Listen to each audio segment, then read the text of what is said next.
Avoir une qualité de sommeil optimale, c'est important pour garder une hygiène de vie saine, mais également pour garder votre corps en santé.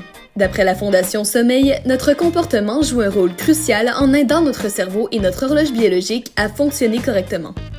Si vous vivez avec une maladie respiratoire comme l'asthme ou la MPOC, un sommeil réparateur est tout autant important, voire nécessaire. Par exemple, si vous êtes asthmatique et que vous vous réveillez la nuit à cause de votre asthme, cela est une indication d'une mauvaise maîtrise de votre maladie d'après la Société canadienne de thoracologie. En MPOC, si vous vous réveillez car vos sécrétions sont trop importantes, ce serait judicieux de les déloger avant d'aller au lit. Voici quelques astuces pour vous aider à améliorer votre sommeil, encore selon Fondation Sommeil. Essayez d'adopter des horaires de sommeil réguliers, d'avoir une exposition à la lumière bénéfique. Exposez-vous autant que possible à la lumière naturelle du soleil pendant la journée, tout en maintenant votre environnement nocturne dans l'obscurité. Ne pas rester au lit si vous avez de la difficulté à vous endormir. Si vous vous réveillez la nuit et que l'endormissement vous échappe, sortez de votre lit et rendez-vous dans une autre pièce avec une lumière tamisée. Détendez-vous jusqu'à ce que vous ressentiez à nouveau le besoin de dormir. De plus, limitez la consommation de stimulants comme le café, des boissons énergisantes, du chocolat et toute autre substance stimulante. Essayez d'éviter ces stimulants au moins 5 heures avant le coucher.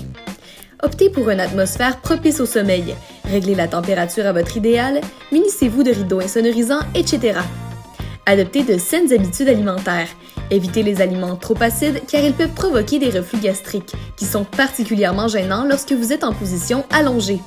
Trouvez un bon équilibre entre le repos, vos loisirs et l'activité physique. Faire de l'exercice physique régulièrement est bénéfique pour un sommeil réparateur. Si vous avez une MPOC ou vous avez des sécrétions accumulées, essayez d'adopter une routine pour extraire vos sécrétions avant d'aller au lit. Il y a des techniques qui existent pour vous aider avec et sans appareillage. De plus, si vous êtes asthmatique et que votre asthme vous empêche de dormir, référez-vous à votre plan d'action et au besoin, allez consulter un professionnel de la santé.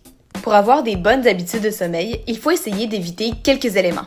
Évitez de faire des siestes durant la journée si elles ne sont pas nécessaires parce qu'elles perturbent le rythme de sommeil. De consommer de la drogue ou de l'alcool. Même si ces substances peuvent aider à s'endormir, elles diminuent grandement la qualité du sommeil. Vous avez donc l'impression de bien dormir, mais la récupération n'est pas autant optimale. Puis, évitez de regarder l'heure la nuit. Vous risquez de ressentir un sentiment de stress ou d'anxiété, ce qui augmente la difficulté à dormir. Le sommeil, c'est une habitude qui se travaille. Un sommeil satisfaisant, c'est important pour les personnes qui vivent avec des maladies respiratoires chroniques. Si vous prenez les démarches nécessaires pour bien dormir et que votre sommeil n'est toujours pas optimal, n'attendez pas et parlez-en à votre éducateur en santé respiratoire ou à un autre professionnel de la santé.